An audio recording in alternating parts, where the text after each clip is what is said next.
Aquel martes nada presagiaba problemas. El día era completamente normal y la ciudad vivía su rutina habitual. Anya regresó de la escuela alrededor de las 3 de la tarde.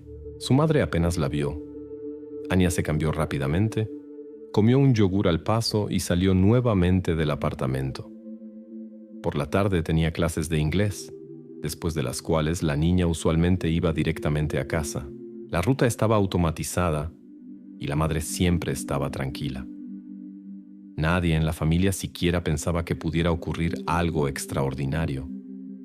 A las 18:15, la madre envió un mensaje a Anya, simplemente preguntando cuándo llegaría. Normalmente la respuesta llegaba instantáneamente, pero esta vez no apareció la habitual marca de leído en la pantalla. 10 minutos después, llamó al móvil de su hija. La voz del sistema automatizado informó que el número del abonado no estaba disponible. Desde ese momento, un leve sentimiento de inquietud apareció en la mente de la madre. A las 19 horas, la preocupación había aumentado, y una hora después los padres ya estaban llamando a los amigos de Anya. Nadie sabía nada. Llamaron a la escuela de inglés. La profesora dijo que la clase terminó a tiempo. Anya se fue sola, como siempre, y parecía completamente normal. El pánico comenzó cerca de las 9 de la noche. A las 21:40 los padres ya estaban en la comisaría, completando una denuncia por la desaparición de una menor. En la ciudad, tales eventos ocurrían raramente. Anya era una estudiante común, tranquila, un poco tímida, con buen rendimiento académico. No había problemas de conducta. No había lógica en su desaparición. Ya en la mañana del día siguiente, toda la ciudad sabía de la desaparición de la adolescente, pero las búsquedas no daban resultados.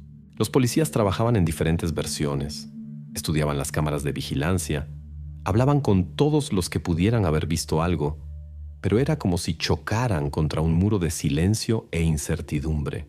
La primera señal de alarma sonó cuando los padres decidieron examinar cuidadosamente el teléfono de Anya y sus conversaciones en las redes sociales. Para la madre fue una verdadera revelación. Resultó que parte de los mensajes habían sido eliminados, no hace un mes, no hace una semana, sino literalmente 2 días antes de la desaparición. Anya nunca había hecho algo así antes. Era inusual y alarmante. Pero el descubrimiento más aterrador fue el último mensaje enviado por Anya a su mejor amiga. La frase era corta y cortada a mitad del pensamiento. Tengo un poco de miedo, pero él es bueno. ¿Quién era este él? La amiga no podía responder. Decía que no había notado nada sospechoso, pero sonaba poco convincente.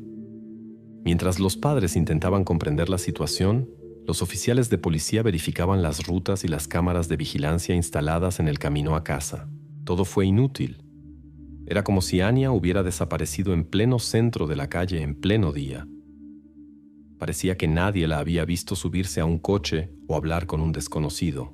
Los policías ya se preparaban para ampliar el círculo de búsqueda y enviar descripciones a las regiones vecinas, cuando llegó un mensaje del guardabosques suburbano. El guardia del territorio del parque forestal notó algo extraño que lo hizo llamar a la policía. En uno de los senderos del bosque vio una lata vacía de bebida energética y cerca, una pulsera rota. Los policías, examinando el hallazgo, rápidamente entendieron que no eran objetos casuales. La pulsera no pertenecía a la desaparecida, era demasiado grande y claramente masculina, y la bebida energética parecía completamente fuera de lugar en tal sitio. Varias horas después, en la profundidad del bosque, aproximadamente a 300 metros de la carretera principal, encontraron lo que hizo que los operativos cambiaran la formulación en los informes de desaparición a crimen. Quedó claro que Anya nunca volvería a casa. En ese mismo momento comenzó la formación activa de las primeras sospechas.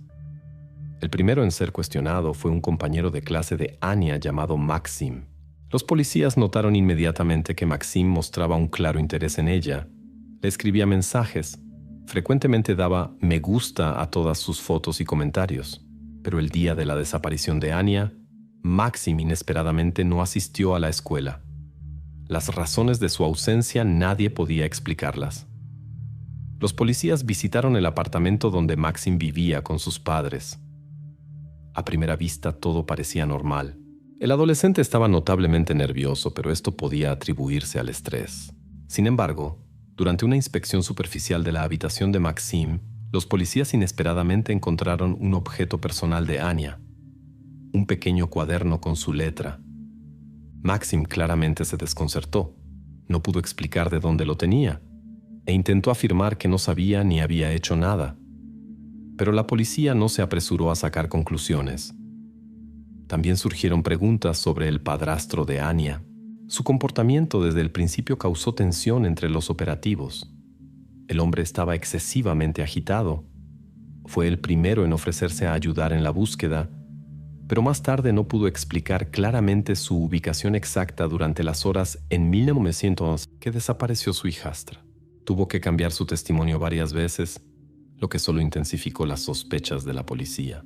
Sin embargo, cuando los investigadores ya se preparaban para poner a Maxim bajo control especial y comenzar a verificar al padrastro a fondo, de repente apareció información completamente nueva, cambiando totalmente el curso de la investigación. La amiga de Anya, con quien los policías volvieron a hablar, inesperadamente recordó un detalle clave, previamente pasado por alto. Ella decía que se comunicaba con alguien mayor que ella. Él le dijo su edad, solo 18 años. Ella estaba segura de que decía la verdad, pero ahora dudo. Esta simple frase lo cambió todo. Se hizo evidente que en este caso había mucho más oculto y mucho menos obvio. Por delante, a los policías les esperaban semanas de dolorosa investigación antes de descubrir la verdadera edad de este chico de 18 años, 36 años. Pero por ahora la investigación no sabía casi nada, excepto que justo en ese momento el verdadero criminal caminaba entre los habitantes comunes de la ciudad y sabía sobre lo sucedido mucho más que la policía.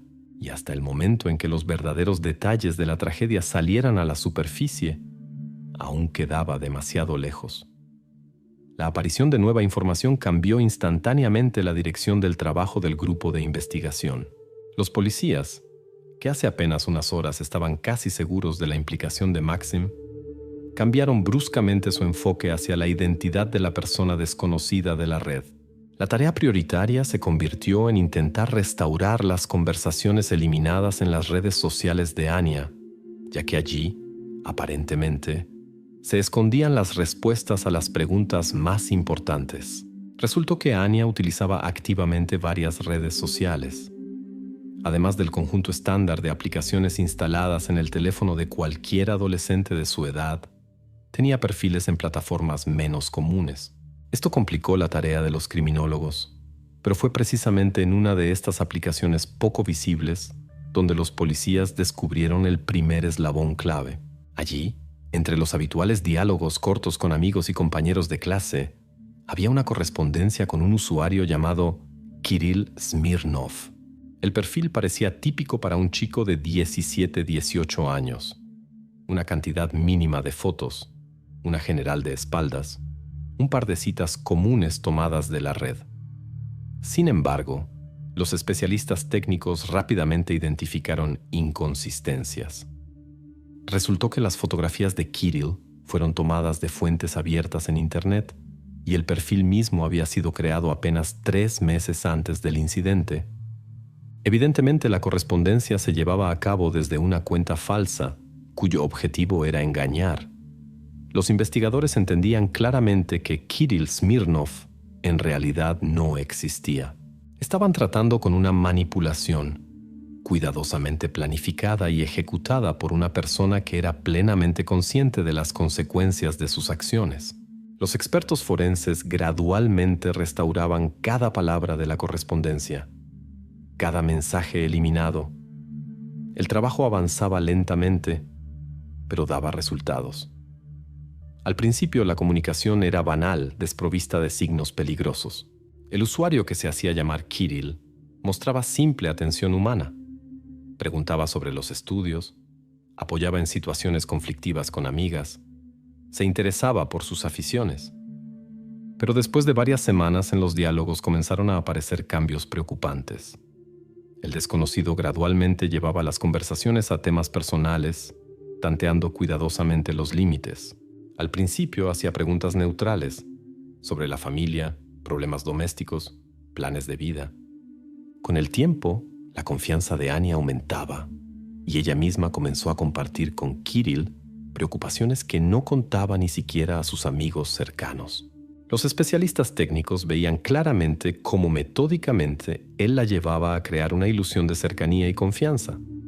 La manipulación era calculada y extremadamente profesional. Paralelamente, los investigadores realizaban entrevistas a todos los que hubieran tenido algún contacto con Anya. En el campo de visión de la policía, inesperadamente apareció un conocido del hermano mayor de Anya, Andrei Vlasov, un joven de 20 años que anteriormente había sido responsabilizado por vandalismo y robo de un teléfono. Andrei conocía a la familia desde hacía tiempo. Había estado en su casa como invitado. Conocía bien a Anya y hace varios meses inesperadamente se había añadido como amigo en una de sus redes sociales. Esta información parecía extraña e inquietante. Los investigadores estudiaron el perfil de Andrei. Resultó que efectivamente mostraba una atención elevada hacia Anya.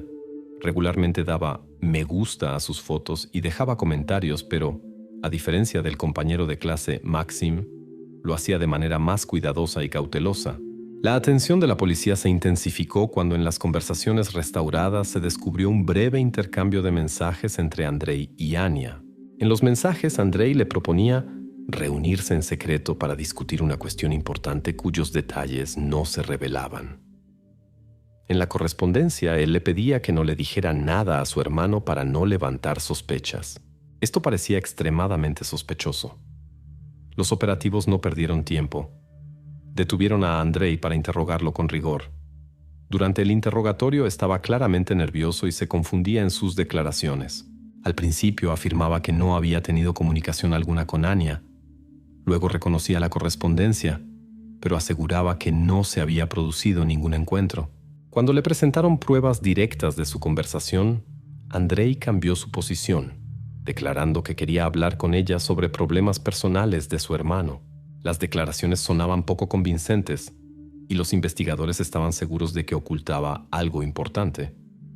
Pero los expertos técnicos continuaron trabajando y con cada hora el panorama se volvía más complicado. En la correspondencia recuperada con Kirill surgían cada vez más detalles. Se hizo evidente que poco antes de su desaparición, Anya había acordado un encuentro personal con este individuo. En los diálogos, él la convencía cuidadosamente de que la reunión sería completamente segura, prometiéndole apoyo y comprensión, asegurándole que junto a él no tenía nada que temer. Los expertos criminalistas, investigando los datos del perfil, intentaban determinar la ubicación real del remitente de los mensajes. Los primeros resultados sorprendieron a todos los involucrados en la investigación. La dirección IP desde la que se mantenía la correspondencia había sido registrada en una ciudad completamente diferente, a casi 100 kilómetros del lugar del Los Angeles incidente. Esto complicó drásticamente la situación, haciendo que los investigadores reflexionaran sobre cuán meticulosamente había sido planeado todo el esquema. La versión de Andrei Vlasov comenzó a desmoronarse ante sus ojos. Aunque su comportamiento era extremadamente sospechoso, resultó evidente que no podía estar en dos lugares a la vez. Los expertos demostraron claramente que el autor de los mensajes se encontraba fuera de la ciudad, y ahora los policías tenían que revisar nuevamente el círculo de sospechosos. Así, los investigadores se enfrentaban a una situación extremadamente compleja. Quien estaba detrás del crimen evidentemente sabía bien cómo confundir las pistas y desorientar a los operativos. Y lo más desagradable era que resultaba obvio que esta no era la primera correspondencia de este tipo. Tales manipulaciones estaban perfeccionadas hasta el mínimo detalle, y ahora quedaba claro que Kirill Smirnov era solo una de las máscaras utilizadas por alguien que entendía perfectamente lo que hacía y cómo evitar una exposición inmediata. Pero en esta etapa los investigadores aún desconocían lo principal: cuánto mayor resultó ser esta persona y qué otros secretos se ocultaban tras su falsa identidad. El desentrañamiento completo del misterio estaba aún lejos.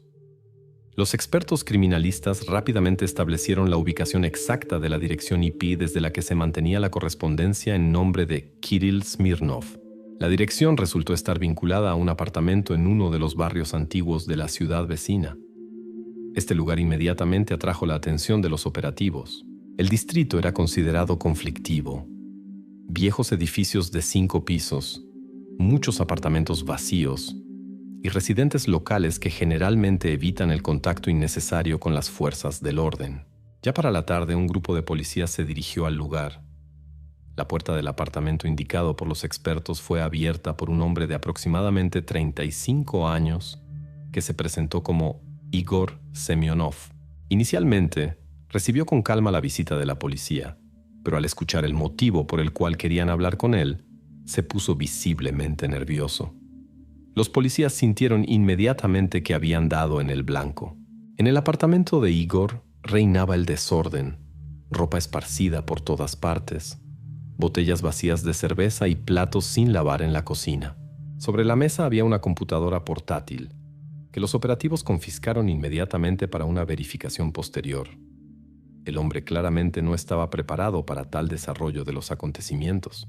Cuando se le preguntó sobre la correspondencia con Anya, comenzó a negar bruscamente su participación, afirmando que escuchaba ese nombre por primera vez y que no tenía idea de lo que estaba sucediendo.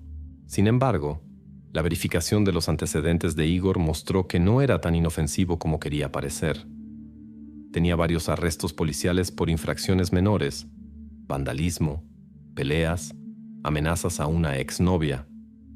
Pero lo más alarmante era que 8 años atrás ya había sido procesado por distribuir fotografías indecentes de adolescentes en redes sociales. En ese momento, el caso se cerró por falta de pruebas, pero para la investigación esto era una señal seria. Mientras los investigadores conversaban con el hombre, los criminalistas examinaban cuidadosamente la computadora portátil, tratando de encontrar alguna pista. Los primeros resultados aparecieron bastante rápido. En el disco duro se encontraron rastros de múltiples cuentas en redes sociales con diferentes nombres y fotografías, similares en estilo a las utilizadas por Kirill Smirnov. Prácticamente no quedaban dudas de que el hombre estaba relacionado con ese perfil. Igor Semyonov fue llevado a la comisaría para un interrogatorio adicional. Sin embargo, allí Igor cambió inesperadamente su posición. Ahora ya no negaba que la correspondencia se había realizado desde su computadora, pero afirmaba que no tenía nada que ver con ella. Según él, una semana atrás su computadora había sido hackeada por desconocidos. Supuestamente lo notó por extraños bloqueos y archivos eliminados. También mostró a la policía la correspondencia con el servicio de soporte técnico del proveedor, en la que se quejaba del hackeo. Tales argumentos parecían una justificación débil, pero los investigadores estaban obligados a verificar también esta versión. Mientras tanto, continuaba el registro en el apartamento de Igor. A los policías les esperaba otro desagradable descubrimiento. En el armario, entre las pertenencias del hombre, se encontraron prendas de vestir claramente destinadas a adolescentes. Eran jeans, camisetas, sudaderas. Todo parecía bastante nuevo y evidentemente inadecuado para él en tamaño y estilo. Las preguntas de la investigación se volvían cada vez más duras y concretas, pero Igor insistía en que eran cosas de su primo menor, supuestamente olvidadas durante su última visita. Sin embargo, la investigación no se apresuró a confiar en tales justificaciones. Los vecinos del edificio también añadieron información inquietante. Contaron que Igor a menudo traía a casa a chicas jóvenes y parecían muy juveniles. Una de las vecinas recordaba cómo una vez, tarde por la noche, escuchó gritos fuertes procedentes del apartamento del hombre. Nadie llamó a la policía entonces, decidiendo que era un conflicto familiar común. Ahora, todos estos detalles adquirían un matiz completamente diferente y aterrador. La investigación comenzó a profundizar en la historia de Igor Semyonov, verificando simultáneamente su coartada y averiguando sus movimientos el día de la desaparición de Anya. En ese momento, parecía que el criminal casi había sido atrapado. El caso estaba cerca de su conclusión lógica y los policías creían que descubrir quién se escondía detrás del perfil falso era solo cuestión de tiempo. Sin embargo, los resultados de la verificación fueron inesperados y complicaron aún más la situación. Los datos de las cámaras de vigilancia obtenidos de la casa y las tiendas vecinas mostraban que el día de la desaparición de Anya, Igor realmente no había salido de los límites de su ciudad. Los vecinos confirmaban que lo habían visto varias veces durante el día y por la noche había pedido comida a domicilio, lo que también quedaba registrado por el servicio de entrega y los recibos de su tarjeta bancaria.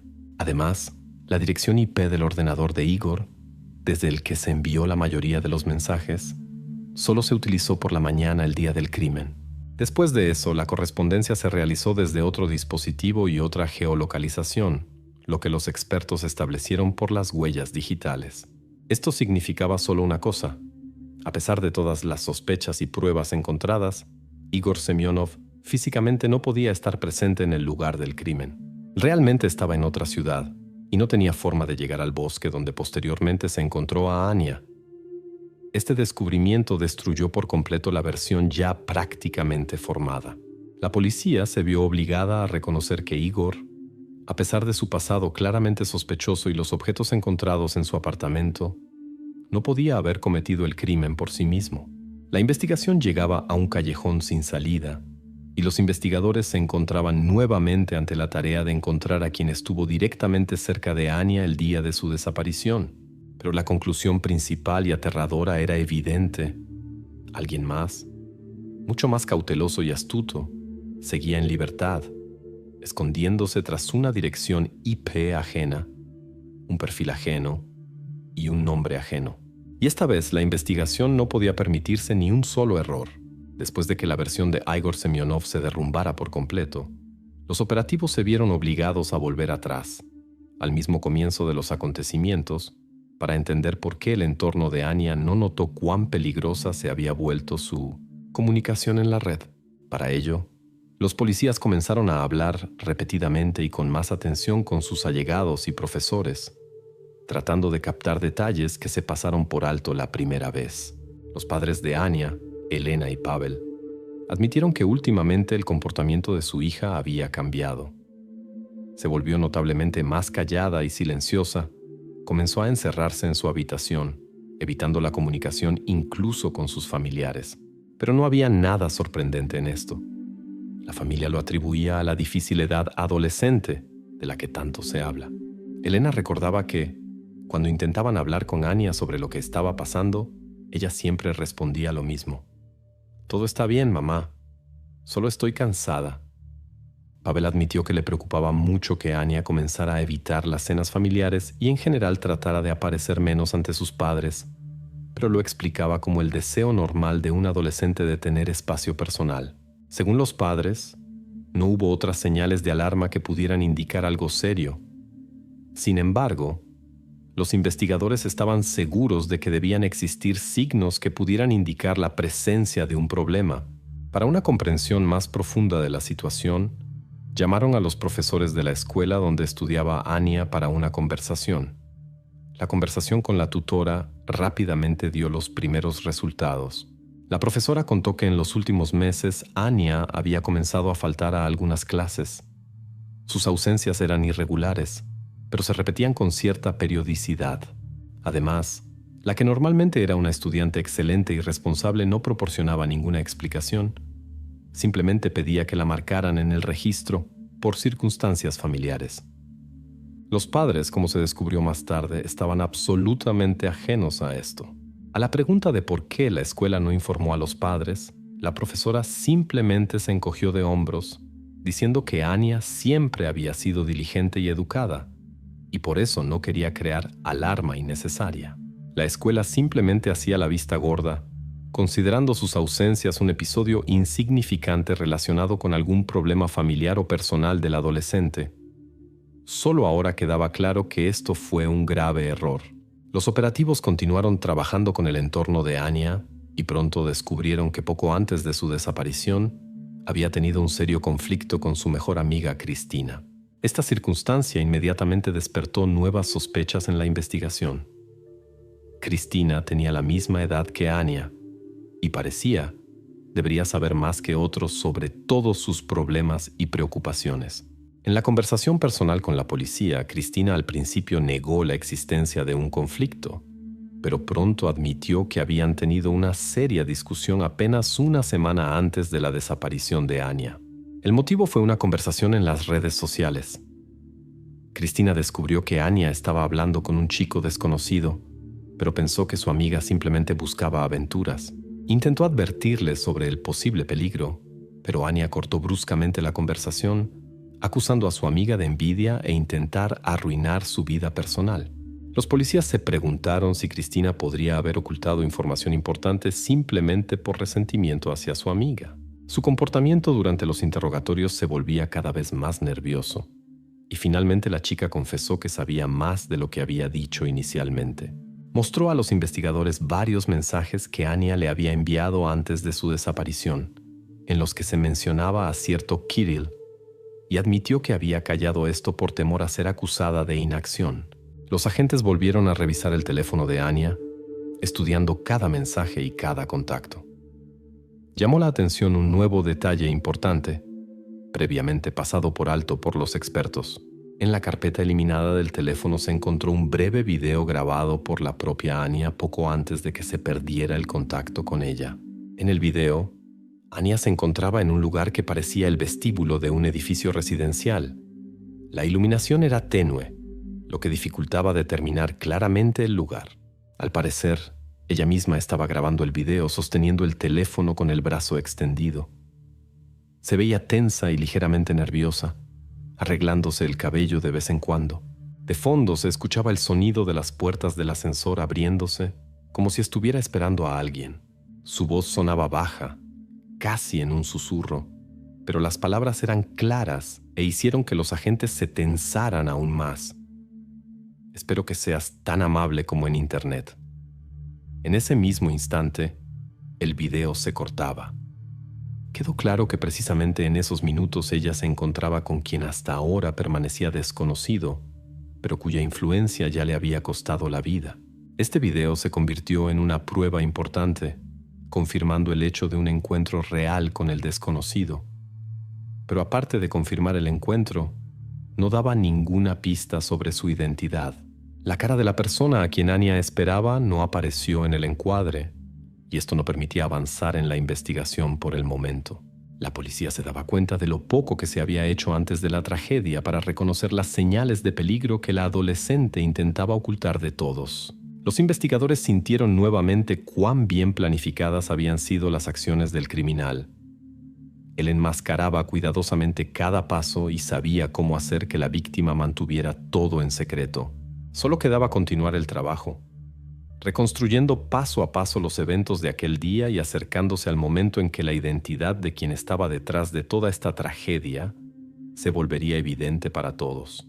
Después de descubrir el video en el teléfono de Anya, los investigadores comprendieron cuán profundamente el criminal desconocido había penetrado en su conciencia. Ahora, la tarea principal de la investigación era entender exactamente qué métodos había utilizado para establecer una conexión psicológica tan fuerte mientras permanecía completamente anónimo.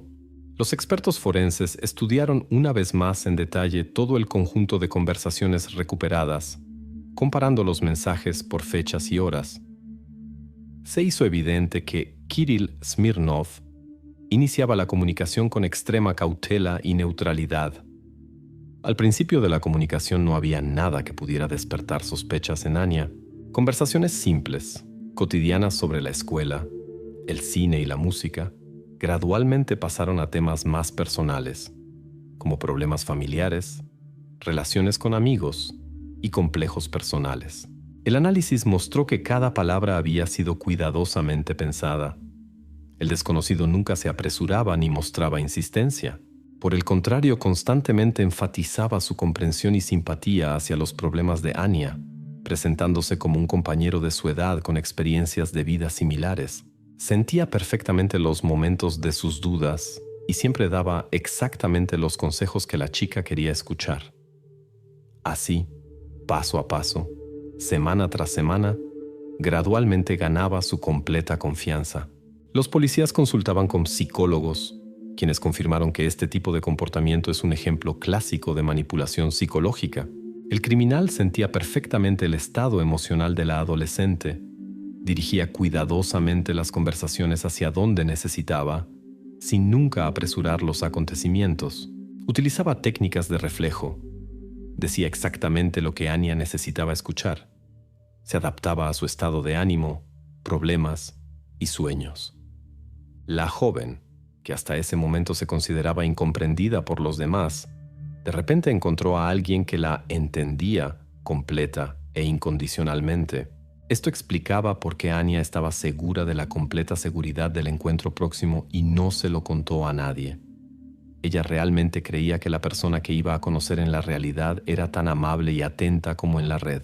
Mientras tanto, la atención de la investigación se dirigió hacia otra persona importante del entorno de Anya, que inesperadamente entró en el campo de visión de la policía. Se trataba del psicólogo escolar Sergei Nikolaevich Markov. Durante una conversación rutinaria, los operativos notaron que Markov conocía muchos detalles personales sobre la vida de Anya que ella normalmente no compartía abiertamente. Sus explicaciones parecieron demasiado generales y vagas a los operativos. La policía inmediatamente revisó su correspondencia personal en las redes sociales y descubrió un detalle preocupante. Markov realmente se comunicaba con Anya, y aunque los diálogos parecían a primera vista profesionales e inofensivos, había algunas frases extrañas que podían tener doble sentido. Por ejemplo, el psicólogo se interesaba por su vida personal mucho más frecuentemente de lo necesario para la ayuda profesional, y hacía preguntas que iban mucho más allá de la comunicación normal entre un psicólogo escolar y un estudiante. La situación se agravaba porque algunos profesores de la escuela también admitieron que anteriormente habían sentido incomodidad al comunicarse con Markov. A pesar de la ausencia de conflictos abiertos, muchos de ellos describían su comportamiento como extraño e incluso repulsivo. En el trabajo se mantenía retraído, casi no se comunicaba con los colegas, pero gustosamente pasaba tiempo con los alumnos, claramente prefiriendo la comunicación precisamente con adolescentes de los cursos superiores. Los policías comenzaron una minuciosa verificación de la biografía de Markov y descubrieron que hacía varios años se había visto obligado a dejar otra escuela después de un conflicto con los padres de uno de los estudiantes, quienes lo sospechaban de comportamiento inapropiado. En aquel entonces el incidente se había encubierto a nivel escolar, sin llegar a la policía. Sin embargo, la información sobre este caso alertó extremadamente a la investigación. Pronto las sospechas se intensificaron aún más. Después de ser citado a la policía para un nuevo interrogatorio, Sergei Markov no se presentó a la hora señalada. Los operativos acudieron a su casa, donde descubrieron que había abandonado apresuradamente el apartamento, llevándose documentos y pertenencias personales. Los vecinos confirmaron que Markov se había marchado temprano en la mañana en un taxi, visiblemente nervioso y con prisa. Su teléfono estaba apagado y no respondía a mensajes ni llamadas. La desaparición del psicólogo escolar inmediatamente se convirtió en un serio problema para la investigación. Ahora los investigadores no dudaban que Markov estaba relacionado con la historia de Anya más fuertemente de lo que había intentado presentar anteriormente. Los operativos lo declararon en búsqueda, enviando descripciones a todas las regiones cercanas. Sin embargo, al mismo tiempo, los criminalistas continuaban trabajando en la computadora portátil confiscada del apartamento de Igor Semyonov y descubrieron un detalle importante que podía cambiar completamente el curso de la investigación. En la lista de contactos de uno de los perfiles falsos utilizados por el sospechoso criminal, apareció una cuenta registrada bajo el nombre real de Sergei Markov. La situación se volvía cada vez más complicada, pero una cosa se hizo evidente para la investigación. Markov de alguna manera conocía a quien se escondía detrás del perfil falso de Kirill Smirnov, lo que significaba que podía saber más de lo que había contado anteriormente. Sin embargo, mientras la policía intentaba entender exactamente qué papel jugaba el psicólogo escolar en todo lo que estaba sucediendo, el propio Markov seguía inaccesible. Su repentina desaparición y la conexión probada con el sospechoso hacían que los investigadores admitieran que se enfrentaban a algo mucho más serio y profundo de lo que parecía a primera vista. Ahora cada minuto perdido por la investigación podía llevar a una nueva tragedia. La desaparición de Sergei Markov inmediatamente elevó el nivel de alerta en el departamento de policía. Las descripciones con su fotografía se distribuyeron a todas las comisarías y nodos de transporte de las regiones vecinas. Los investigadores estaban prácticamente seguros de que Markov no había huido por casualidad. Sin embargo, todavía no podían decir con certeza si estaba directamente relacionado con la muerte de Anya o simplemente se asustó por las acusaciones y decidió esconderse hasta que se aclarara la situación. La búsqueda de Markov no duró mucho. Ya después de varios días, el hombre fue encontrado en una pequeña ciudad ubicada aproximadamente a 100 kilómetros del lugar del incidente. Se había quedado con parientes y, al parecer, no planeaba esconderse por mucho tiempo.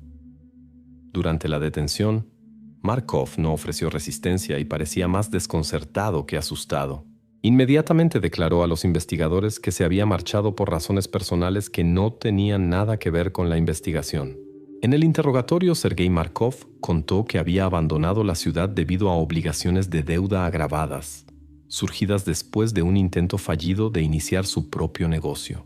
La verificación de sus declaraciones confirmó que el psicólogo realmente tenía problemas financieros, y su versión parecía convincente. Verificaciones adicionales de su teléfono y correspondencia tampoco revelaron nada que indicara un encuentro personal con Anya fuera de la escuela. La correspondencia que había causado sospechas anteriormente fue considerada inapropiada, pero no tenía contexto criminal. Gradualmente, la policía reconoció que Sergei Markov no estaba directamente implicado en la desaparición de Anya, aunque su comportamiento inicialmente había provocado serias sospechas. Sin embargo, en este mismo periodo, los especialistas en tecnología digital pudieron estudiar más a fondo la actividad del usuario que se ocultaba bajo el nombre de Kirill Smirnov. Ahora se pudo establecer con total certeza que esta persona había estado creando cuentas falsas en varias plataformas sociales durante varios años e incluso se había registrado en populares sitios de citas, eligiendo constantemente una edad no mayor de 18 años. Utilizando las mismas fotografías descargadas de fuentes abiertas, creaba la imagen de un adolescente amigable capaz de escuchar y comprender a su interlocutor. Los perfiladores del departamento forense afirmaron con seguridad que el estilo de comunicación y las técnicas psicológicas utilizadas eran extremadamente profesionales y metódicas. Esto claramente indicaba a una persona mayor de 30 años, con formación en psicología o con gran experiencia de vida, lo que le permitía manipular virtuosamente la confianza y las emociones de los adolescentes. Se hizo evidente que la policía se había encontrado con una persona que seleccionaba sistemática y cuidadosamente a sus víctimas potenciales, evitando conscientemente revelar su verdadera identidad. Al mismo tiempo, la investigación se enfrentó a una nueva y aterradora situación. Del distrito vecino llegó un mensaje urgente sobre la desaparición de otra estudiante. Los padres de Valeria, de 15 años, informaron que su hija no había regresado a casa después de una caminata nocturna con sus amigas. Los inquietantes paralelismos con la historia de Anya inmediatamente llevaron a los investigadores a unificar ambos casos, sospechando la naturaleza serial de los crímenes. Las circunstancias de la desaparición de Valeria eran casi idénticas. La chica dejó de responder a las llamadas telefónicas 2 horas después de que la vieran por última vez. Los amigos informaron a la policía que antes de su desaparición, Valeria mantenía una correspondencia activa en las redes sociales con un chico llamado Daniel. La verificación de la cuenta confirmó instantáneamente los temores de los operativos. El perfil resultó ser falso y había sido creado recientemente, hace menos de un mes. El estilo de los mensajes era sorprendentemente similar a cómo Kirill Smirnov se comunicaba con Anya. Esto ya no era una coincidencia. Claramente se trataba de la misma persona. Los operativos iniciaron inmediatamente búsquedas a gran escala, movilizando todas las fuerzas disponibles. Cada hora se volvía decisiva y los policías lo entendían perfectamente. Sin embargo, la situación cambió drásticamente cuando, un día después de la desaparición de Valeria, llegó un mensaje de los residentes locales que la encontraron en las afueras del distrito vecino. La chica estaba viva, pero se encontraba en un estado de shock profundo y no podía recordar nada. Valeria fue llevada al hospital y entregada a los médicos. Los médicos informaron a la investigación que había sido diagnosticada con un fuerte trauma emocional y pérdida parcial de memoria debido a un intenso estrés. Físicamente, la chica casi no había sufrido daños. Sin embargo, no podía contar a la policía nada sobre el agresor, ni sobre lo que exactamente le había ocurrido durante las 24 horas que estuvo en manos del desconocido. La situación resultó extremadamente complicada. La policía recibió confirmación de que el criminal no se había detenido después de la tragedia con Anya y continuó sus acciones, volviéndose cada vez más peligroso e impredecible. Ahora la investigación entendía claramente que se habían encontrado con una persona que no solo buscaba a la siguiente víctima, sino que planificaba cuidadosamente cada una de sus acciones y era capaz de permanecer inadvertido hasta el último momento. Los criminalistas comenzaron a estudiar aún más profundamente todas las correspondencias disponibles, tratando de encontrar al menos algunos detalles que pudieran llevar a la solución. Sin embargo, cada vez que parecía que se acercaban a la respuesta, el criminal se mantenía un paso adelante, dejando tras de sí solo fragmentos de información y una inquietante incertidumbre. La policía entendía. La única posibilidad real de revelar su identidad sería el retorno de la memoria de Valeria, quien en ese momento no podía proporcionar nada valioso para la investigación. Y mientras la policía hacía todos los esfuerzos para unir todos los hilos que conducían a la persona que se escondía tras la máscara de un adolescente en la red, él seguía siendo desconocido, libre, y lo más aterrador, capaz de repetirlo todo nuevamente en cualquier momento. Después de que Valeria fuera encontrada, la investigación no tuvo dudas de que ambos casos estaban directamente relacionados entre sí. No eran simples coincidencias, sino una actividad bien pensada y sistemática de la misma persona. Los investigadores comenzaron a estudiar más detenidamente las cámaras de vigilancia que cubrían áreas cercanas a los lugares de desaparición de ambas escolares. El trabajo minucioso dio resultado. Los operativos descubrieron un automóvil sospechoso que varios días antes de la desaparición de Anya aparecía regularmente en las cámaras instaladas cerca de su casa y escuela.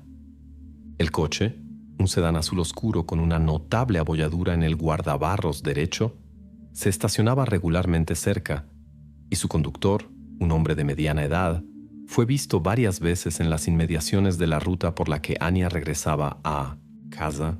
Este hallazgo proporcionó a la investigación una nueva pista seria. Los agentes de policía identificaron rápidamente al propietario del vehículo, Nikolai Lazarev, de 36 años, que trabajaba como gerente de ventas en una empresa de la ciudad vecina. Lazarev nunca había sido procesado penalmente. Oficialmente estaba soltero, vivía solo y externamente no levantaba sospechas. Sin embargo, los investigadores se alarmaron porque Nikolai era un usuario activo de redes sociales y frecuentaba varios foros populares entre adolescentes. Los operativos comenzaron a recopilar información confidencial sobre Lazarev. Después de varios días, lograron hablar con sus conocidos más cercanos y colegas. Las primeras conversaciones con el entorno de Nikolai confirmaron que el hombre mostraba un interés específico en chicas muy jóvenes. Sus compañeros de trabajo contaban que a menudo presumía de nuevos contactos en la red, prefiriendo no mencionar la edad de sus interlocutoras, pero ocasionalmente se le escapaba y mencionaba que eran muy jóvenes. En una conversación más detallada, uno de sus amigos cercanos confesó que conocía las inclinaciones de Nikolai, pero nunca las tomó en serio, considerándolas más una rareza o excentricidad que una amenaza real. Otro conocido declaró que una vez incluso intentó hablar con él sobre esto, pero Lazarev cortó bruscamente la conversación, afirmando que solo estaba bromeando y que no tenía malas intenciones. Así, el entorno, quizás sin darse cuenta, había estado haciendo la vista gorda durante años ante señales peligrosas, dando gradualmente a Lazarev una sensación de total impunidad. Mientras tanto, la policía registró el apartamento de Nikolai. El hombre estaba claramente desconcertado, pero intentaba mantener la calma respondiendo a las preguntas de los operativos. Confirmó que efectivamente pasaba por la escuela de Anya, supuestamente visitando a amigos que vivían cerca. Sin embargo, negó cualquier conexión con las desapariciones y las conversaciones con adolescentes, afirmando que su perfil en las redes sociales había sido hackeado hace tiempo por personas desconocidas. Inesperadamente para todos, durante el registro apareció uno de sus amigos, previamente interrogado por la policía, Oleg Stepanov. Allí mismo, al ver a Lázarev rodeado de operativos, Oleg comenzó a declarar sorprendentemente que él era el culpable de todo lo ocurrido. Afirmó que había tomado el coche de Nikolai sin su conocimiento y que toda la historia era solo una casualidad que se había salido de control. Sus declaraciones sonaban extremadamente confusas y poco convincentes, pero la policía se vio obligada a responder y detener a ambos hombres hasta aclarar las circunstancias. Sin embargo, en solo unas pocas horas quedó claro que el testimonio de Oleg era falso. La revisión de las cámaras de vigilancia demostró que quien conducía el automóvil cada vez era precisamente Nikolai. Oleg claramente estaba intentando encubrir a su amigo, o bien estaba bajo su influencia e intentaba distraer la investigación. Después de un breve interrogatorio, Stepanov admitió que había mentido, tratando de ayudar a su amigo a evitar responsabilidades. La investigación continuó trabajando con Nikolai. Ahora, bajo la presión de hechos irrefutables, Lázarev comenzó a dar explicaciones confusas. Insistía en que estaba cerca de la escuela por casualidad y que no tenía intención de dañar a Ania. Pero pronto el trabajo de los especialistas técnicos dio otro resultado, destruyendo completamente su versión. Al examinar el portátil de Nikolai, los operativos descubrieron una carpeta con fotografías tomadas varios días antes de la desaparición de Ania. En las imágenes claramente tomadas con una cámara oculta, aparecía Ania dirigiéndose a casa después de las clases, esperando en la parada del autobús, hablando con sus amigas. Se hizo evidente que Lázarev la había elegido de antemano y durante mucho tiempo había estado siguiendo cada uno de sus pasos, conociendo toda su rutina diaria. Este hallazgo cambió completamente la dinámica de la investigación y demostró que el criminal actuaba según un plan bien ensayado, y no por una coincidencia casual. En ese momento, los investigadores se dieron cuenta de hasta dónde estaba dispuesto a llegar Lázarev, ocultando sus verdaderos motivos y planificando cuidadosamente cada acción. Ahora solo quedaba entender una cosa: qué otros secretos se escondían en su vida y qué le había llevado a pasar de los contactos virtuales a crímenes reales.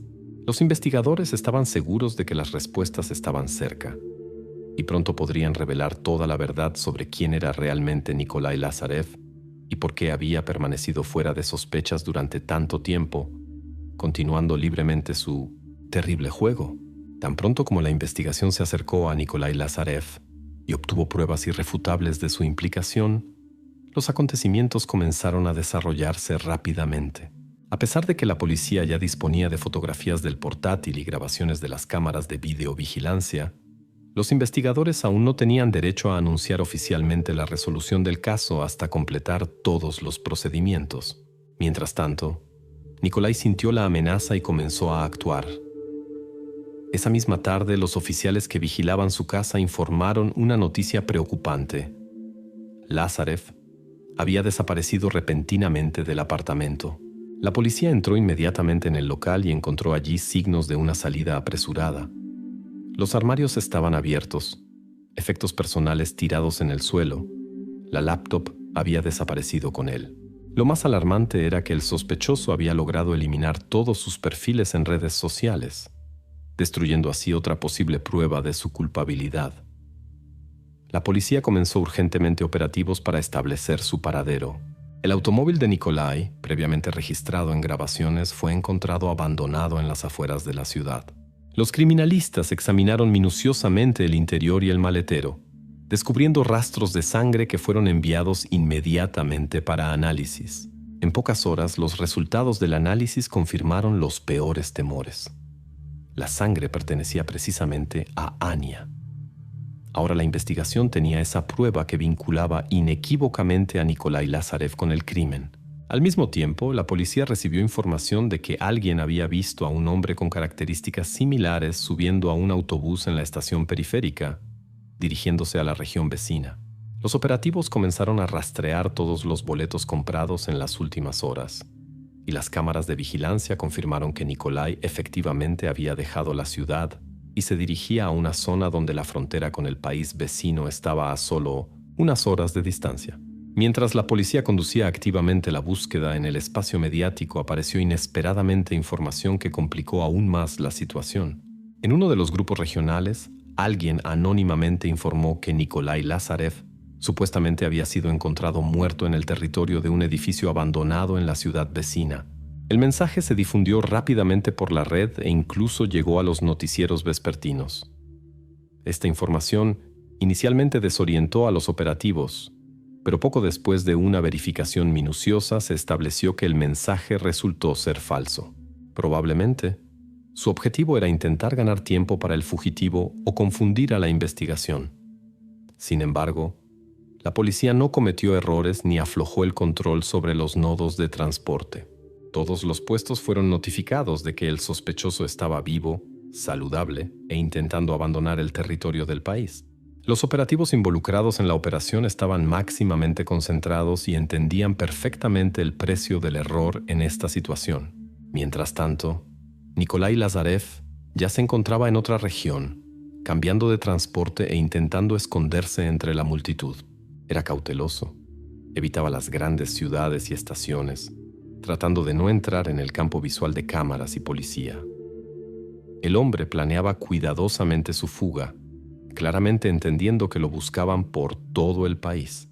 Cambió de ropa y compró un nuevo teléfono, pero un error casual lo delató. En una de las gasolineras, Nikolai pagó con tarjeta bancaria, olvidando que las transacciones se registran inmediatamente en el sistema de monitoreo. Este pequeño error permitió a la policía determinar su ruta aproximada y avanzar para interceptarlo. Personal de unidades operativas fueron urgentemente trasladados al área donde el sospechoso había sido visto por última vez. Ya en la noche del mismo día, en un pequeño punto de control cerca de la frontera estatal, Nikolai Lazarev fue detenido para verificación de documentos. A primera vista parecía completamente tranquilo, pero los oficiales de policía que habían recibido alertas con su fotografía lo reconocieron inmediatamente y lo detuvieron. El hombre no ofreció resistencia. Sin embargo, era claro que hasta el último momento creyó en su impunidad y posibilidad de evadir la responsabilidad. Durante la detención, Nikolai parecía abatido, pero continuaba manteniendo silencio, entendiendo que cada palabra dicha ahora tenía importancia decisiva. En sus bolsillos encontraron una suma considerable de dinero en efectivo, un pasaporte extranjero y un nuevo teléfono móvil en el que no había ni un solo registro ni contacto. Se hizo evidente que su plan era abandonar permanentemente el territorio del país y borrar completamente su identidad. La noticia de la detención de Lazarev se difundió instantáneamente entre los oficiales de policía y se convirtió en el primer acontecimiento realmente positivo desde el inicio de la investigación. Pero los operativos entendían perfectamente que la detención era solo el comienzo de la siguiente etapa. Ahora la investigación no solo tenía que probar su culpabilidad, sino también comprender la verdadera magnitud de los crímenes que había cometido.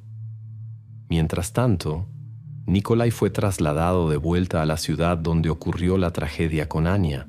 Los investigadores estaban preparados para un enfrentamiento largo y complejo con el sospechoso, perfectamente conscientes de que Lazarev, durante el tiempo de sus acciones, había demostrado la capacidad de planificar cuidadosamente cada paso, ocultar sus verdaderas intenciones hasta el último momento.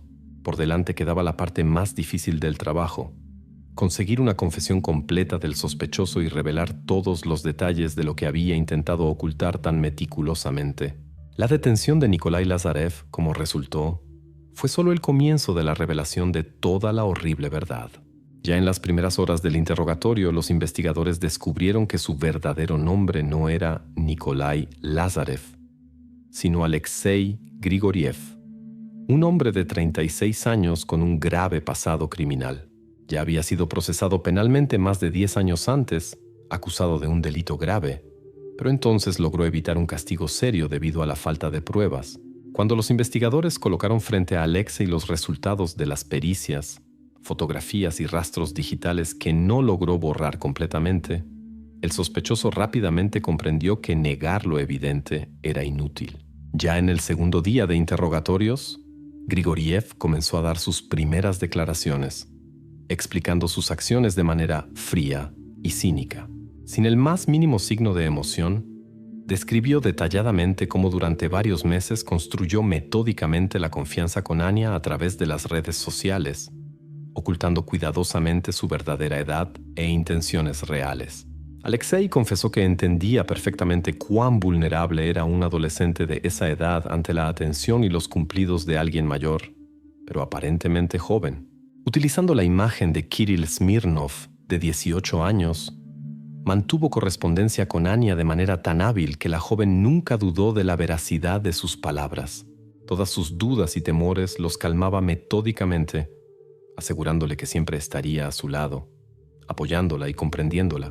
Con el tiempo, la confianza en Kirill se volvió absoluta para Anya, y la joven ni siquiera podía imaginar que su interlocutor fuera capaz de hacerle daño.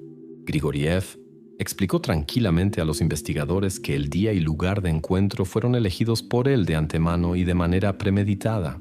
Le propuso a Anya reunirse en la entrada de un edificio de varios pisos cerca de su casa, convenciéndola de que era absolutamente seguro y prometiéndole simplemente hablar en privado, sin miradas indiscretas. Alexei admitió que había inspeccionado previamente el lugar, asegurándose de la ausencia de cámaras, y que había calculado de antemano la ruta desde la entrada hasta el automóvil. Después de que Anya aceptara la reunión, la esperó en la entrada y tranquilamente la convenció de subir al coche, diciendo que quería hablar en un lugar tranquilo. La joven, que confiaba en cada palabra suya, ni siquiera intentó negarse. Después de esto, Grigoriev la llevó a un área boscosa desierta, donde había planeado previamente cometer el crimen, tras lo cual escenificó el incidente como un accidente, creyendo que de esta manera podría escapar del castigo. Pero su cálculo resultó erróneo. Cada prueba, cada conversación, cada una de sus acciones dejó un rastro digital que experimentados investigadores y criminalistas pudieron reconstruir completamente.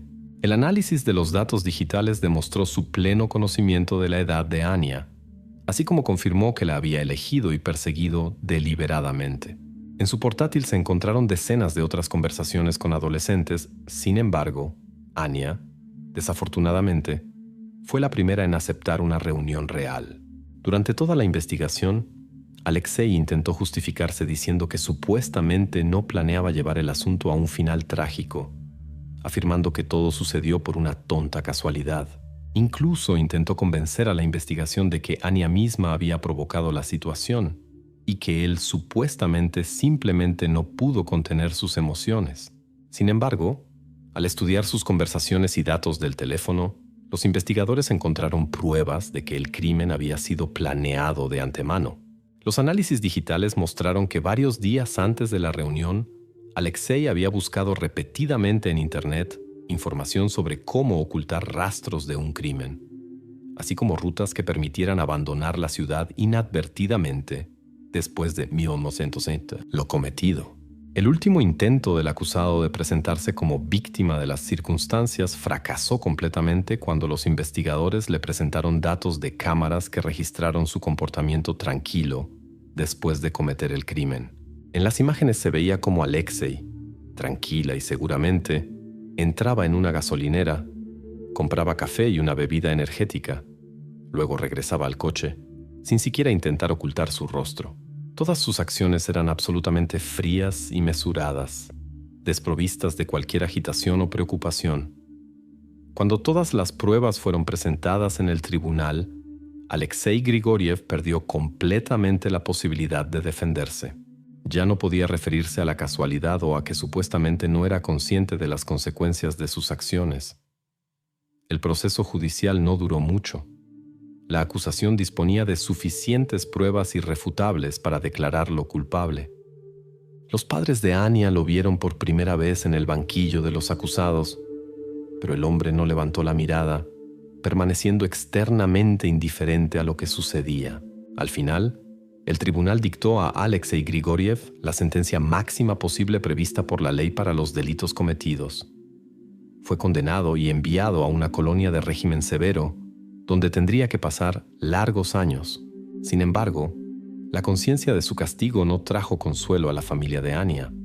obligada a vivir con el sentimiento pesado de que una historia similar podría sucederle a cualquiera.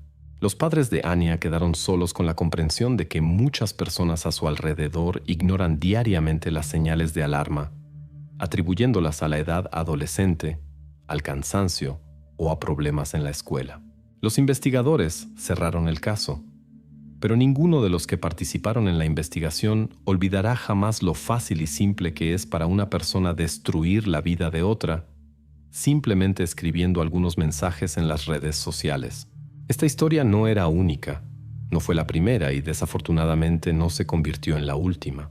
Pero fue precisamente esta la que hizo que muchos reflexionaran y comprendieran una vez más cuán frágil es la línea entre el mundo virtual y el real, y cuán rápida y trágicamente puede ser cruzada.